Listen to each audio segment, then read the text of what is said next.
At 17, my sister accused me of something I didn't do. My family chose her side. 20 years later, she finally confessed everything. I need to write this down because after 2 decades of carrying this weight, everything just imploded in the most unexpected way possible. I'm still shaking. My name is Connor, and I'm 37 years old. For the past 20 years, I've been the black sheep of my family, the disappointment, the one we don't talk about at gatherings. And until 3 days ago, I thought that's just how my life would be forever. Let me take you back to where it all started. I was 17, a senior in high school, and life was pretty good. I had a girlfriend named Amy. I was on the varsity soccer team, and I just gotten accepted to Penn State with a partial scholarship. My younger sister Bridget was 15, a sophomore, and we had the typical sibling relationship. We fought over the TV remote. I teased her about her boy band obsession. She complained when I took too long in the bathroom. Normal stuff. Bridget was always the golden child, though. Straight A's, president of 3 clubs, volunteer work at the animal shelter. Our parents absolutely adored her. I didn't mind. Honestly, I was proud of my little sister. Then came February 14th, 2004, Valentine's Day, the day that destroyed my entire life. I came home from soccer practice around 6 p.m.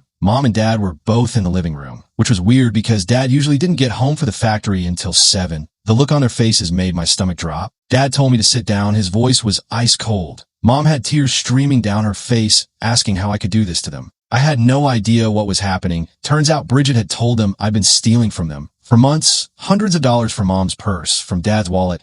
She claimed she saw me the night before taking money from Mom's purse when I thought everyone was asleep. The floor dropped out from under me. I'd never stolen anything in my life. But they didn't believe me. Dad's face turned red when I tried to deny it. Mom actually turned her back on me. That's what broke my heart the most. She physically turned away from me. They told me Bridget had been covering for me. She'd apparently seen me do it twice before, but didn't want to get me in trouble. But the night before was the final straw for her. She couldn't keep protecting me anymore. I asked where she was, said I want to talk to her. They told me she was at her friend Melissa's house because she was too upset to be there when they confronted me. She felt terrible about telling them, but couldn't watch me steal from them anymore. I tried everything. Turned out my pockets, showing I had exactly $12 from my paycheck from the grocery store. Offered to let them search my room, begged them to check my bank account. Dad dismissed it all. Of course, they wouldn't find the money now. I'd obviously spent it or hidden it somewhere. I asked what I would even spend it on. I didn't have new clothes, new games, nothing. That's what they wanted to find out. What had I been spending their money on? The argument went in circles for 2 hours. Nothing I said mattered. Bridget had told them I was the thief, and they believe her completely. Their perfect daughter wouldn't lie. I was just the decent son, the average student, the mediocre athlete. Of course, I was the problem. When Bridget came home around 9, I tried to talk to her. She looked at me with these huge sad eyes and ran to her room crying. Mom actually pushed me away when I tried to follow, asking if I hadn't hurt her enough already. The next week was absolute hell. My parents instituted new rules. I had to come straight home after school and practice. No going out on weekends, no phone privileges. I had to hand over my entire paycheck to them to pay back what I supposedly stole. They calculated I owed them around $800 based on what had gone missing. I tried talking to Bridget alone, cornering her after school by her locker, asked why she was doing this, why she told them I stole money. Her eyes welled up with tears. She insisted I did it, that she saw me. I told her she knew that wasn't true and asked what was really going on. Was she in trouble? Did someone make her say this? She just shook her head, tears spilling over, and told me to leave her alone. Then she ran off, and her friends gave me death glares. Word had spread through school somehow. People started avoiding me. Amy broke up with me 2 days later.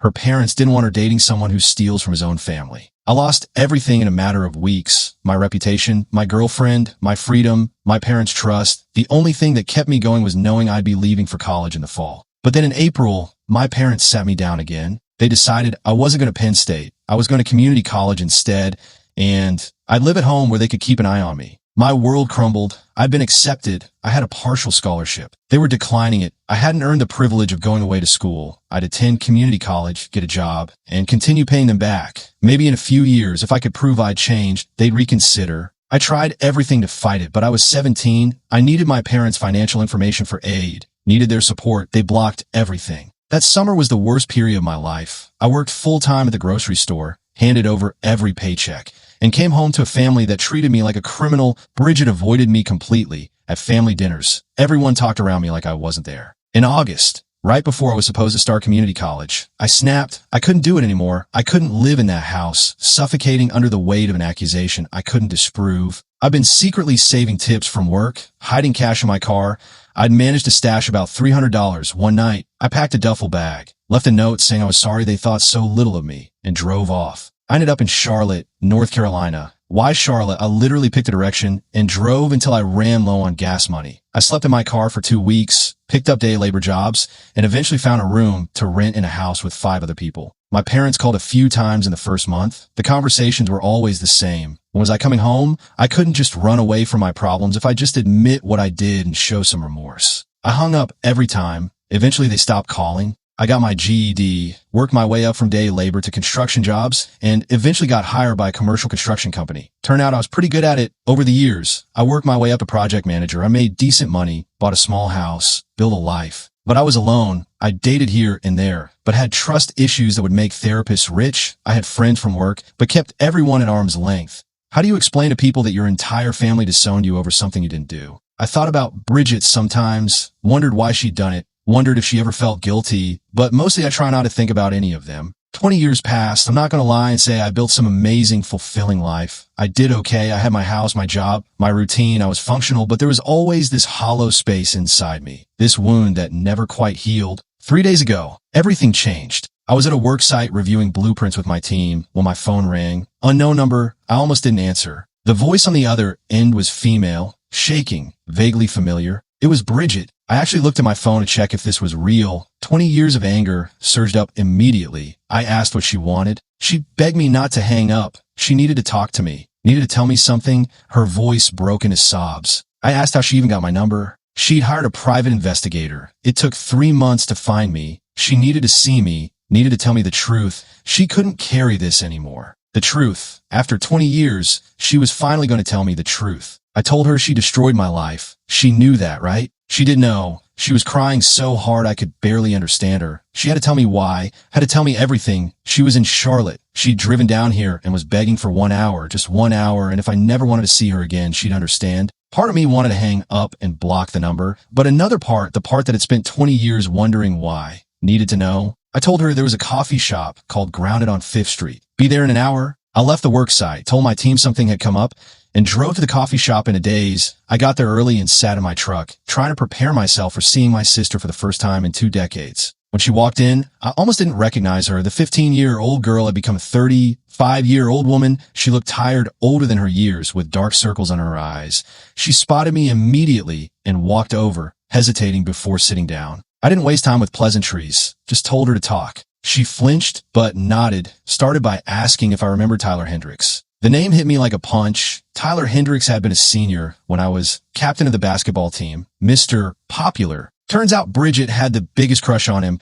She was 15 and stupid, and he paid attention to her. He started talking to her at school, being nice, and she thought he actually liked her. Then he told her he wanted to date her, but couldn't because I'd warned him to stay away from her. Said I threatened him, told him if he came near her, I'd mess him up. I never said anything to Tyler Hendricks. I barely knew the guy. She knows that now. But then she believed him. He told her I was controlling and overprotective, and the only way they could be together was if she got me out of the house somehow. He suggested she tell mom and dad I was stealing. Said if they were mad enough at me, they'd be too distracted to notice her sneaking out to see him. I couldn't breathe. She framed me for some guy. She was 15 and desperate for him to like her. She thought it would just be a little trouble for me. Like I'd be grounded for a few weeks. She didn't think they'd react like that. Didn't think they'd make me give up Penn State. And when it went that far, she was too scared to admit she'd lied. Tyler told her if she confessed she'd get in even worse trouble, and nobody would believe her anyway. So she just let it happen, watched them destroy my future, and said nothing. I had to stand up, couldn't sit there anymore. I went outside, and she followed me into the parking lot. I paced, trying to process 20 years of anger and confusion and pain, finally having an explanation.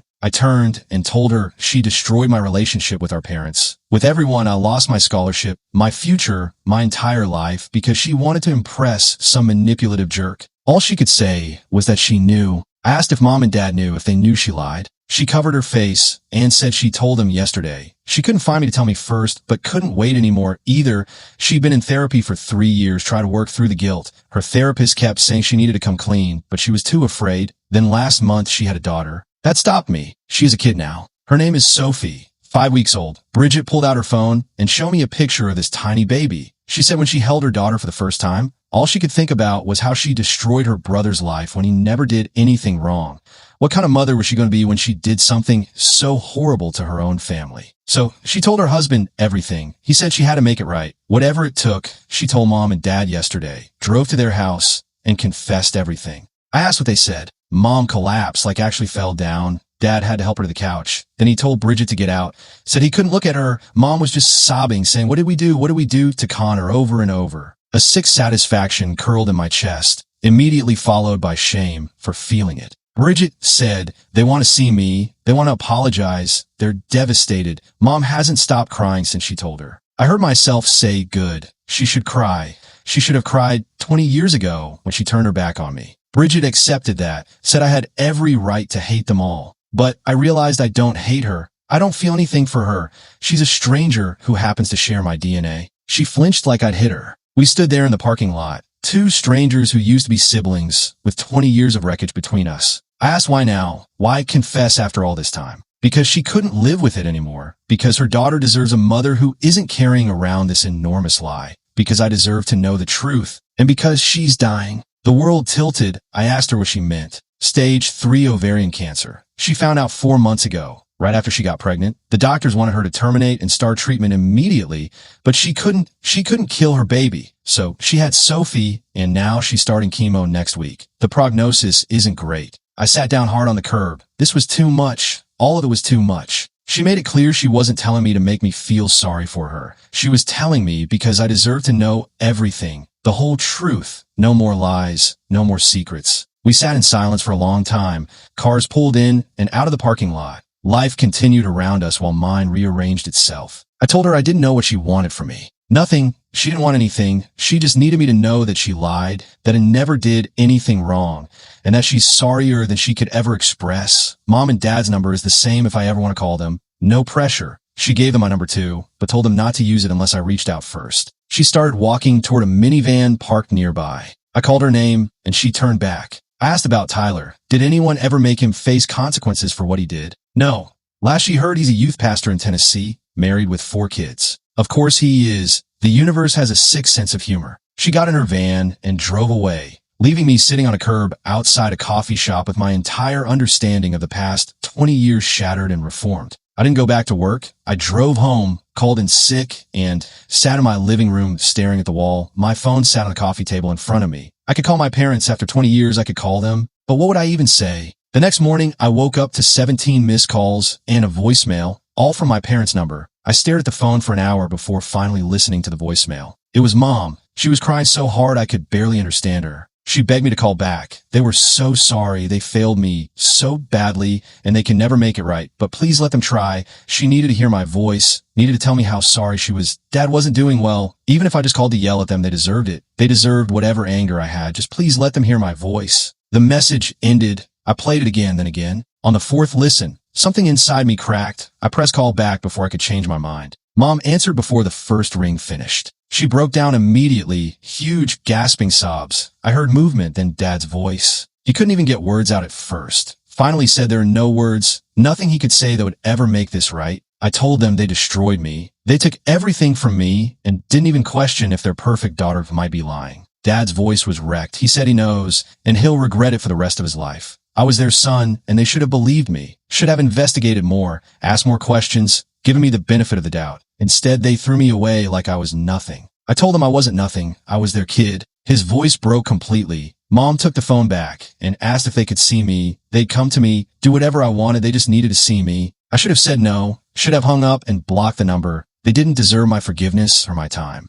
But that crack inside me was spreading, and behind the anger was something else, something that felt like the ghost of the 17-year-old boy who just wanted his parents to believe him. I told them I'm in Charlotte, North Carolina. Mom's voice got firm despite the tears. They'd be there tomorrow. I should text them my address, and they'd get a hotel nearby, whatever I was comfortable with. I texted them the name of a park near my house and said to meet me there at noon the next day. Then I turned off my phone and tried to figure out how I felt about any of this. Update, 2 days later. They showed up at the park at 11:30. I watched from my truck as they sat on a bench, looking smaller and older than I remembered. Dad's hair had gone completely gray.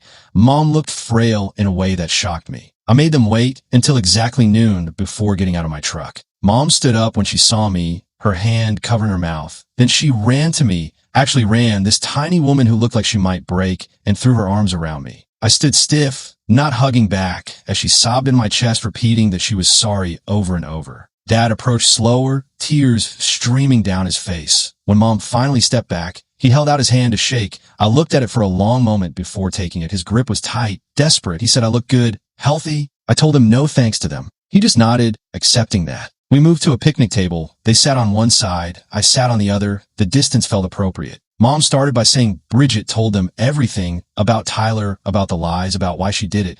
She's gone over that time in her head 1,000 times since Bridget confessed, and she's sick with what they did to me. I pointed out that they believed her without question. I begged them to believe me, and they didn't even consider I might be telling the truth. Dad said they failed me long before that accusation. They put Bridget on a pedestal. She was easy, good grades, no trouble, always doing the right thing. And I was a good kid too, but they took me for granted. They didn't celebrate my accomplishments the way they celebrated hers. When Bridget accused me, it fit a narrative they'd already created where she was perfect and I was less than. The honesty was like a slap. At least they weren't making excuses. Mom added quietly that they checked after I left. About a month after I was gone, she found money missing from her wallet again, and she realized I couldn't have taken it because I wasn't there. My head snapped up. They knew I didn't do it and never came after me. Dad said they didn't know for sure. They thought maybe I'd come back and taken it, or maybe they'd been wrong about the amounts. They convinced themselves of a lot of things because facing the truth meant accepting they destroyed their son's life over a lie. So they just let me go, 17 years old, and they let me disappear. Mom said they called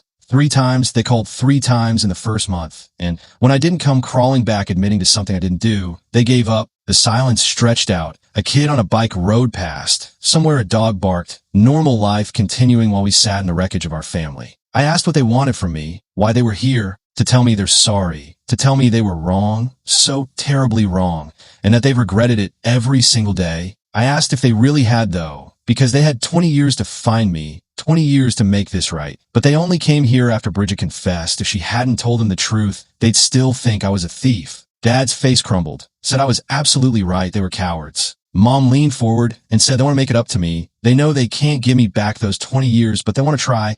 They want to be in my life again if I'll let them. I asked what that would even look like. Play happy family. Pretend none of this happened. Dad shook his head firmly. They can't pretend it didn't happen. It did happen and they have to live with what they did.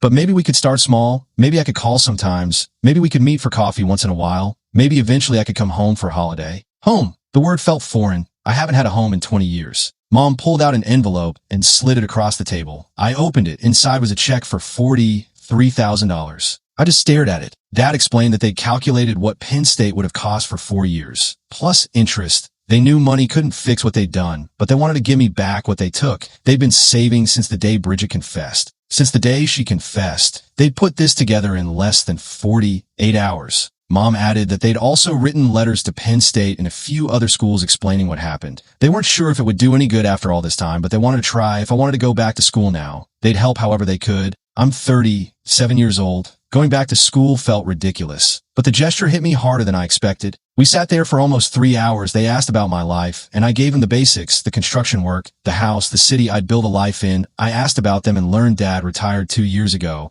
Mom volunteers at a library. They downsized to a smaller house after I left because the old one felt too empty. They asked if I was seeing anyone. I said no, not seriously. Mentioned the trust issues. Mom started crying again. The idea that their actions had messed me up so badly that I couldn't have healthy relationships destroyed her. As the sun started setting, I told them I needed to think about all of this. I couldn't just flip a switch and have parent again after 20 years. They understood. Mom gave me her cell number and Dad gave me his. They'd be at a hotel in town for a few more days if I wanted to meet again. No pressure. We stood up, and this time when Mom hugged me, I hugged her back just for a second, but I did it. Dad gripped my shoulder and I didn't pull away. I watched them walk to their car and drive off. Then I sat back down at the picnic table and looked at the check in my hands. $43,000, like money could fix 20 years of thinking my own parents saw me as a thief and a disappointment. But it wasn't really about the money. It was about them acknowledging what they took from me, what they cost me. I'm still processing all of it. I don't know if I can have a relationship with them again. I don't know if I want to, but I also don't know if I want to spend the rest of my life carrying this anger around. Update 3 weeks later. I met with them 4 more times while they were in Charlotte. Each time got a little easier. We went to dinner, walked around the city, had coffee. They told me stories about the last 20 years, and I realized how much I missed, not just in their lives, but in my own childhood, looking back at old memories through the lens of knowing they treated me as less than Bridget this whole time changed everything. On their last day, before heading back home, Dad asked if I consider coming to visit them. Not for long, just a weekend maybe. They wanted to show me they've changed, that they recognize what they did wrong. I told them I'd think about it. After they left, I did something I've been avoiding. I called Bridget. She sounded shocked to hear from me. I told her we needed to talk more. There were things I needed to understand. We met at the same coffee shop. She looked worse than before. The chemo had started and she'd lost weight, lost her hair. She wore a wig that didn't quite look natural. I asked her about Tyler, wanted to know the full story of what he did to her. She told me everything. How he targeted her specifically because she was the good girl with the overprotective brother. His words, how he'd done this to at least 3 other girls at school that she knew of. He'd find girls with stable families and create chaos just to watch it unfold. With one girl, he convinced her that her best friend was spreading rumors about her. With another, he told her that her dad was cheating on her mom and helped her investigate by breaking into her dad's email. It was all a game to him. The manipulation, the lies, watching families implode, and he specifically went after girls who were young and insecure enough to believe him. I asked why she never told anyone about him after, why she let him get away with it. She started crying. By the time she realized what he'd really done, I was already gone and the damage was done.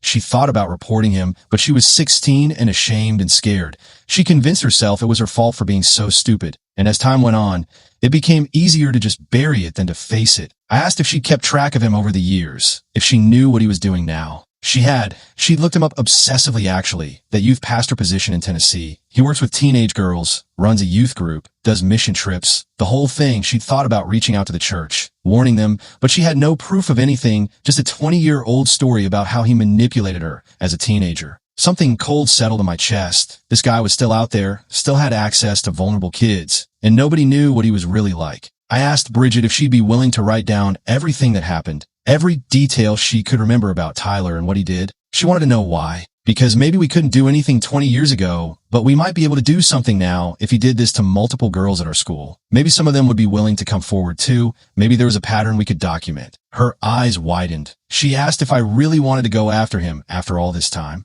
I did, not for revenge exactly, but because the idea of him working with teenage girls made me sick, and because doing something about it felt better than just sitting with all this anger. Bridget nodded and said she'd write everything down.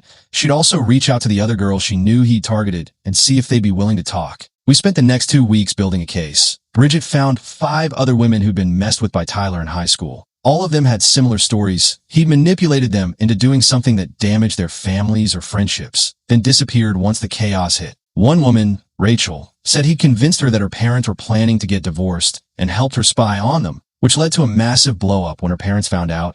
They didn't divorce, but their relationship with Rachel was never the same. Another, Kira, said he manipulated her into accusing a teacher of inappropriate behavior. The teacher was investigated and ultimately cleared, but his reputation was destroyed and he left teaching entirely. The stories went on. Each one showed a pattern of Tyler targeting vulnerable people and causing maximum damage for his own entertainment. We compiled everything, and I hired a lawyer to review it. The lawyer said we probably couldn't do much legally, since everything happened so long ago, and most of it wasn't technically illegal, just morally reprehensible. But he suggested we could approach the church where Tyler works and present our findings. So that's what we did. I flew to Tennessee with Bridget, against her doctor's recommendations, but she insisted. We met with the head pastor and the church board and presented them with 6 detailed testimonies about Tyler's pattern of manipulation and psychological abuse of teenage girls. The pastor's face went white as he read through everything. Turns out there'd been some concerns about Tyler's behavior with girls in the youth group. Nothing concrete, just a feeling from some parents that he was too involved in their daughters' personal lives, too interested in their problems. The board thanked us for coming forward and said they'd be conducting an investigation. We left not knowing if anything would actually happen. 2 weeks later, I got a call from the pastor. Tyler had been removed from his position. During their investigation, 2 girls from the current youth group came forward saying he'd been manipulating them. One against her parents, another against her boyfriend. The board had enough evidence now to let him go, and they were recommending the families pursue legal action if they wanted to. Tyler tried to deny everything, but when confronted with 6 testimonies from 20 years ago, plus 2 current accusations, he apparently broke down and admitted he had boundary issues he needed to work on. The church banned him from any position working with minors. It wasn't justice exactly. He didn't go to jail or face any real legal consequences, but at least he wasn't in a position to hurt more kids. Bridget called me after she heard the news. She was sobbing, but in a different way than before. She kept saying maybe some good could come from the horrible things she'd done.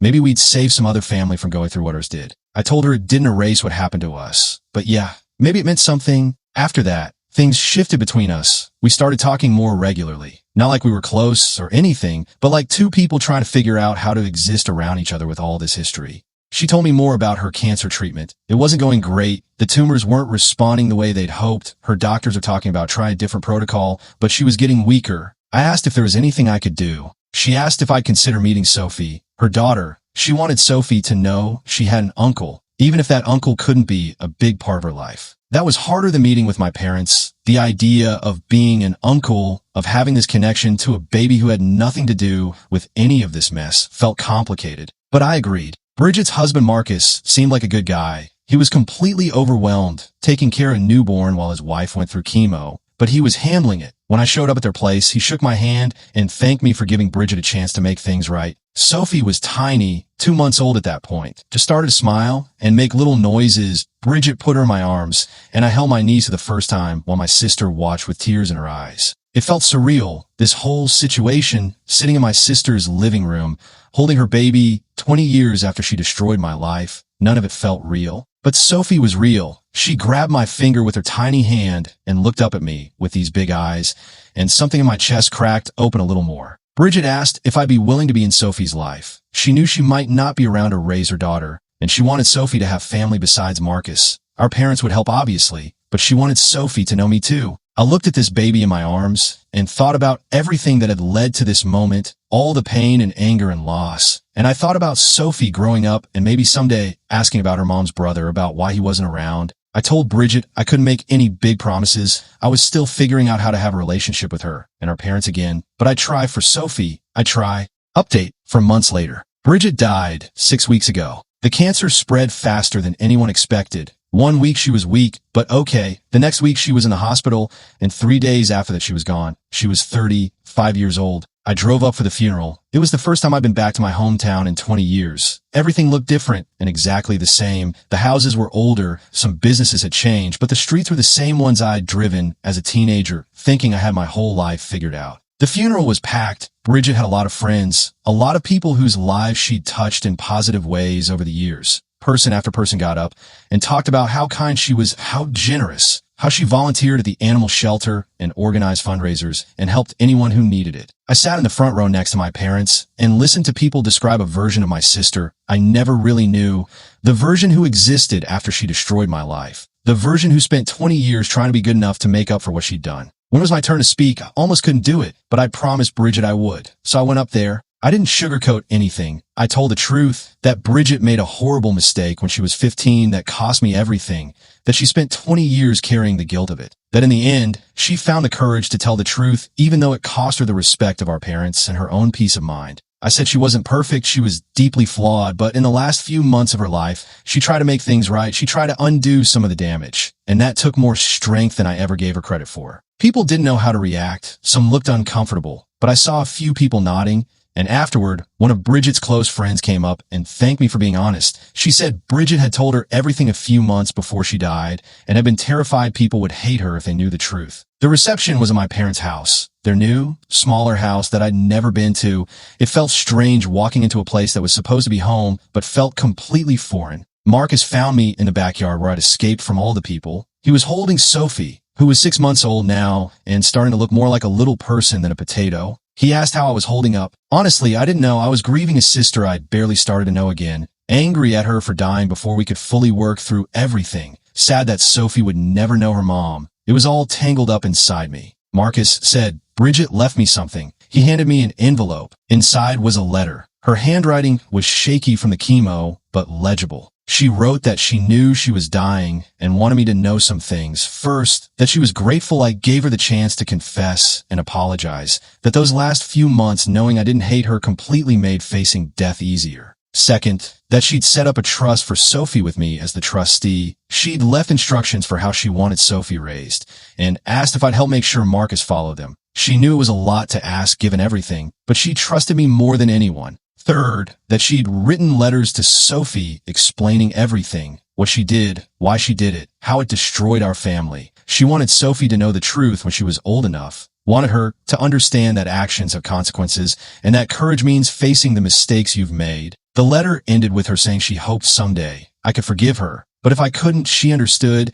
She just wanted me to know that meeting me again, getting to see the man I'd become despite everything, was one of the best things that happened in her final months. I stood in my parents' backyard holding this letter from my dead sister and just completely broke down. Marcus didn't say anything, just stood there with Sophie while I cried for the first time since all of this started. When I finally pulled myself together, I looked at Sophie and told Marcus I'd do it. I'd be the trustee. I'd help raise her. I'd make sure she knew her mom. Not because I'd fully forgiven Bridget, but because Sophie deserved to have family who showed up. My parents found us out there eventually. Mom looked about 10 years older than when I'd seen her a few months ago. Losing Bridget had destroyed her in a way that was hard to watch. Dad asked if we could talk privately. We went into his office, and he closed the door. He said they knew they didn't deserve to ask anything of me, but they wanted to know if I'd consider moving back. Not to the same town necessarily, but closer. Sophie was going to need family, and they were too old to be the primary support for Marcus. They'd help however they could, but they weren't young anymore. I asked if he was seriously suggesting I uproot my entire life to help raise the daughter of his sister, who ruined that life in the first place. He said yes, because that's what family does, and because despite everything, Sophie was innocent in all of this. She deserved better than to grow up with just her dad and two elderly grandparents. I told him I'd think about it. That night, I stayed in a hotel and did think about it. Thought about my life in Charlotte, my job, my house, my routine. It was comfortable and safe and completely isolated. I had work friends, but nobody really close, no serious relationships, no real connections. Then I thought about Sophie, about being the uncle who shows up for birthdays and holidays versus the uncle who's actually present, about what Bridget asked of me in that letter. I thought about my parents too. They were in their 60s, dealing with the grief of losing a daughter and the guilt of what they'd done to their son. They didn't deserve my help, but they were still my parents. The thing is, holding on to all this anger for 20 years hadn't made me happy. It had kept me safe, maybe kept people at a distance, so I couldn't be hurt again, but it had also kept me alone. Update, 8 months later. I moved back 2 months ago, not to my hometown, but to a city about 30 minutes away, close enough to help with Sophie, but far enough that I had my own space. I found a job with a construction company here that actually pays better than my old one. Bought a small house with a yard. Started building a life that includes other people for the first time in 20 years. I see Sophie twice a week. Marcus and I have developed this weird friendship born out of necessity and mutual exhaustion. Babies are hard. Turns out, Sophie's almost a year old now, and into everything. She started calling me which Marcus says is her attempt at Connor, but honestly sounds like something else entirely. My relationship with my parents is still complicated. We have dinner every Sunday, and it's awkward and sometimes painful. Mom cries a lot. Dad overcompensates by trying to fix things that don't need fixing, but we're trying. Last month, Mom showed me Bridget's old room. She'd kept it exactly the same since Bridget moved out, like a shrine to the golden child. But recently she'd packed everything up and turned it into a guest room.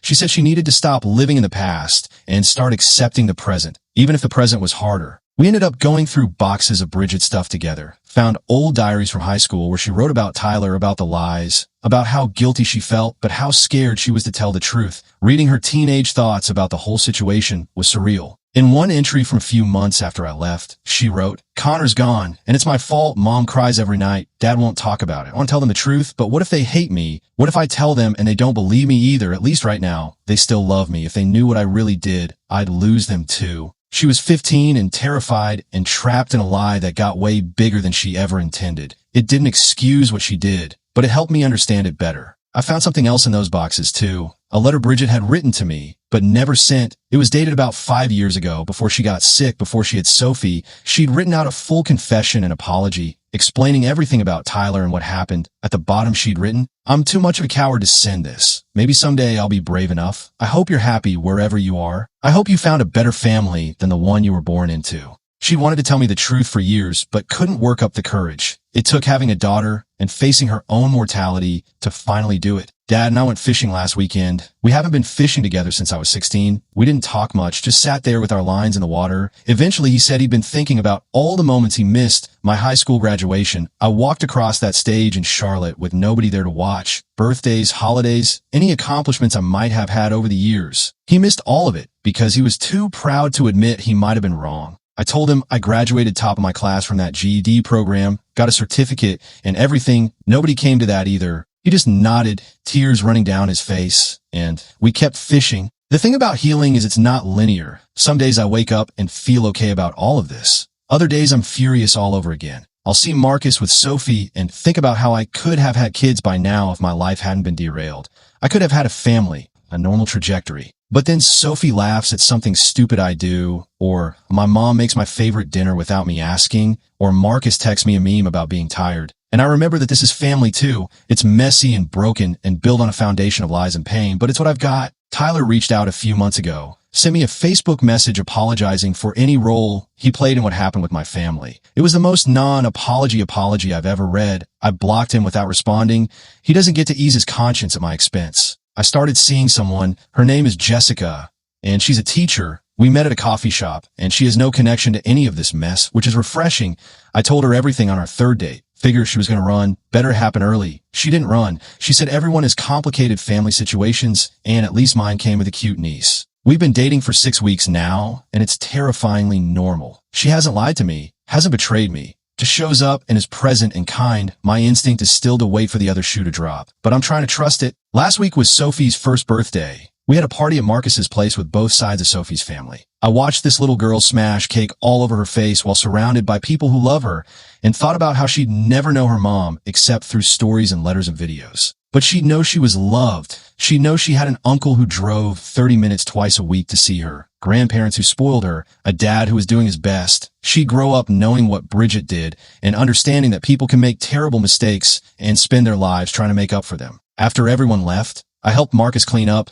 He thanked me for moving back, for being there for Sophie, said Bridget would be happy knowing I was around. I'm not sure about that. I think Bridget would be horrified that it took her dying for our family to start putting itself back together. But maybe she'd also be glad that something good came from all the bad. I don't know if I've forgiven everyone involved. Some days I think I have. Other days the anger comes back fresh. But I'm here, I'm trying. I'm building relationships with people who hurt me because the alternative, staying alone in Charlotte, safe but isolated, wasn't really living. My therapist says that's growth. I started seeing one a few months ago because processing 20 years of family trauma while trying to build new relationships seemed like too much to handle alone. She's helped me understand that forgiveness isn't mandatory. I can have relationships with my parents while still acknowledging what they did was wrong.